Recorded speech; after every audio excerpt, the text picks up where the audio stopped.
Hey everybody, welcome to Home with the Halsteads and welcome to my kitchen. Today we're going to be making candy, Christmas candy, Martha Washington candy.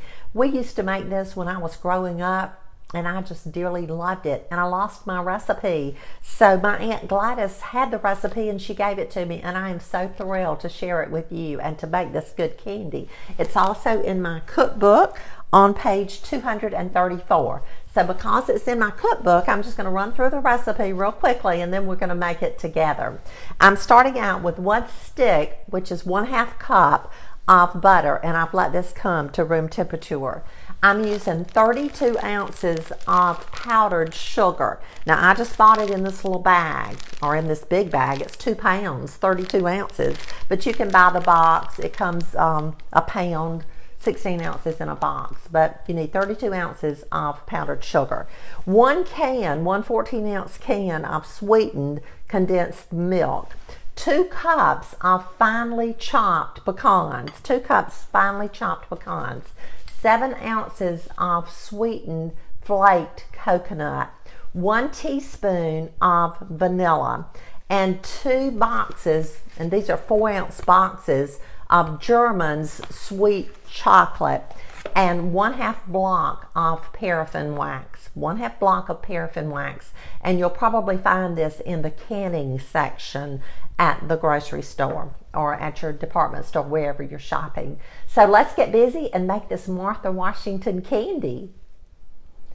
Today I'm using a large stainless steel bowl or pan to make my candy in. You could use a large bowl if you wanted to.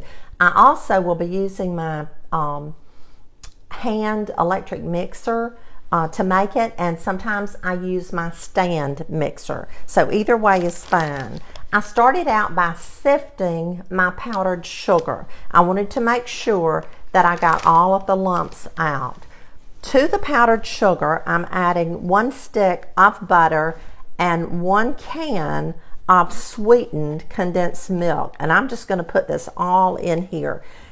Sometimes I might cream the butter and the condensed milk together, but it works just as well and saves time just to put it all in your pan or in your bowl or whatever you're mixing your candy in.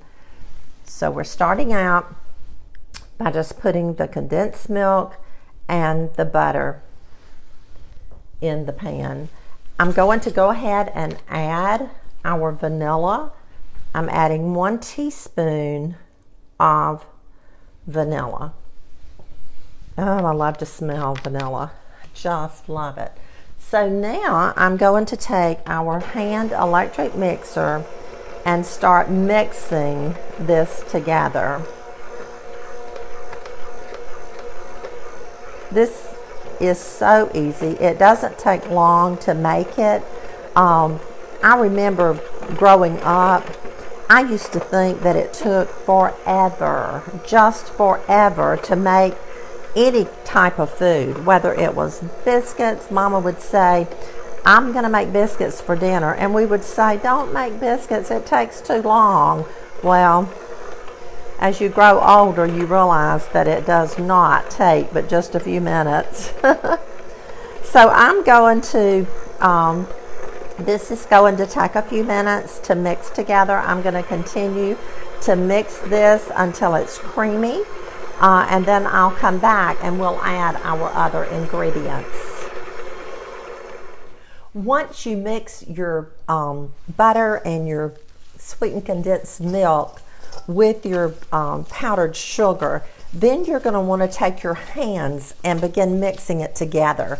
It's going to look mealy, kind of like you're making biscuits, and so at that point, when it looks like it's not coming together like this, you'll just set your mixer aside and you'll start mixing it with your hands. Now we're ready to go in with our pecans and our coconut. Now this takes some strength. This takes, I'm just going to move, well, maybe not. My pan's going to move around, so my little cloth that I've got here is probably going to be jumping around. So what you want to do is just take your hands and mix the coconut and the pecans in with the candy. And this takes a little while. It takes a little strength to do it. So you might need some help in doing that. Of course, I'm usually in the kitchen by myself, and so I just do it myself. But that's what you want to look for. You want it to look soft, and you want your coconut and your pecans blended into the sugar mixture. So I'm going to work to continue to mix this, and then we'll be ready to roll it out into our little balls. Okay, I have our candy all mixed together, and I have it in a big ball here in this pan, and I'm going to start pinching off just a little bit. Now you can make, and rolling it in my hand, and gloves work wonderful here because it just comes right off your hand. It doesn't stick to your hand, and I'm just rolling little bitty balls. Now you could roll them as large as you want to. If you wanted to make golf size balls of Martha Washington candy, then you could certainly do that. But I have work to do to roll all of this candy, and I'm placing it on a cookie sheet, and I will put it in the refrigerator and let it chill for at least a couple of hours. But it's okay if you need to let it chill longer than that. You can come back to it later. But once it chills, then we're going to melt the German chocolate and with the paraffin wax. And I'm going to use a double boiler to melt mine, and I'll show you how I do that.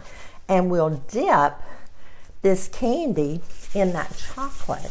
And if you wanted to leave some just plain, you could do that. Our daughter Carol, she loves it plain. She loves it with the chocolate, but she also loves it plain. So you can do it both ways. So I'm going to continue to roll the candy, and I'll be back. Okay, our candy has been in the refrigerator, and it has gotten hard, and you want it to be firm when you dip it in the chocolate.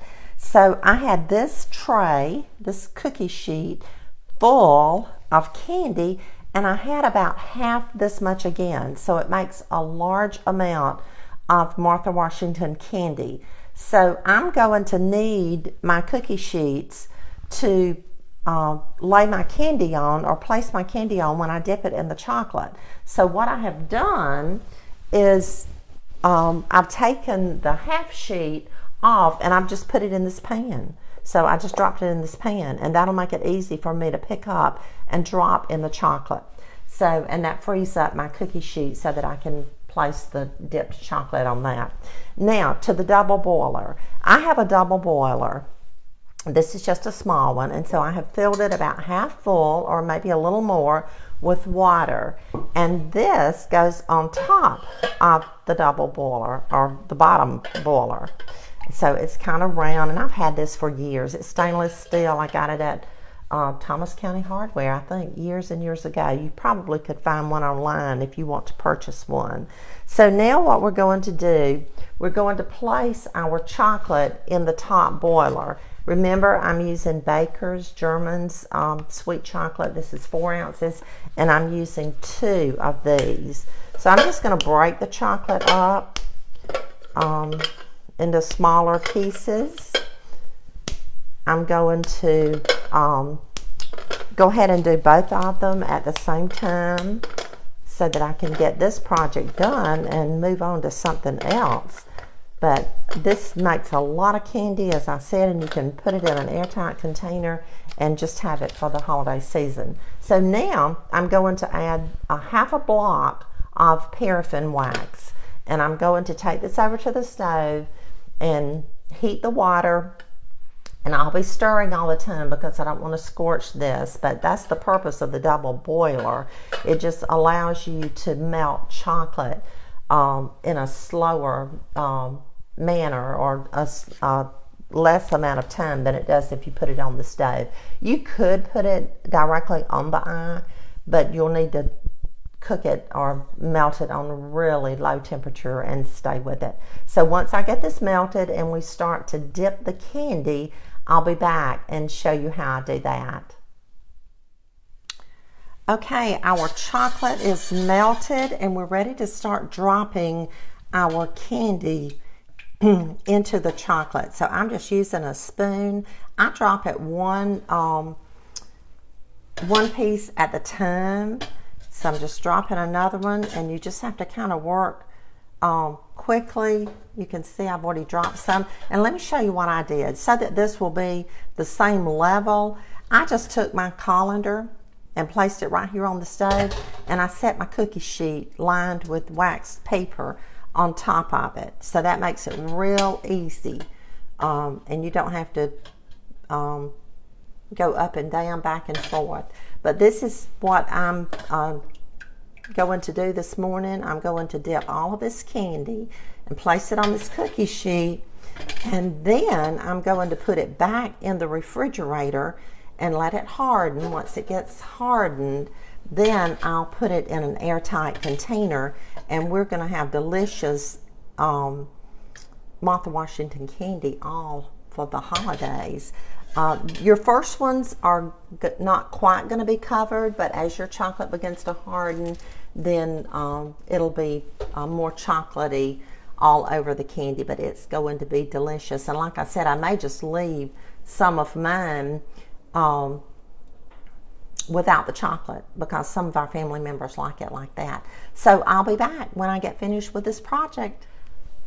Okay, we're all finished with our Martha Washington candy. I'm so proud to have it finished and ready to go in my refrigerator. I have these two airtight containers full, and we'll just stretch this out and hopefully make it last through the holidays. And I have some here on a platter that's ready to serve up to anyone that comes in and would like to sample some. I wish you were here with me and could sample it as well. But I'm going to bring a piece over like I always do. And I'm going to show you. There's our Martha Washington candy. So I'm going to taste it.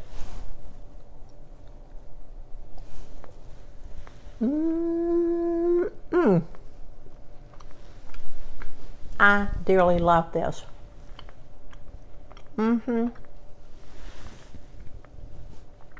It is so good. It's just bite-sized. You can just pick it up, eat it, pick it up on the go. Serve it to your guests, serve it at a fancy Christmas party, at a casual Christmas party.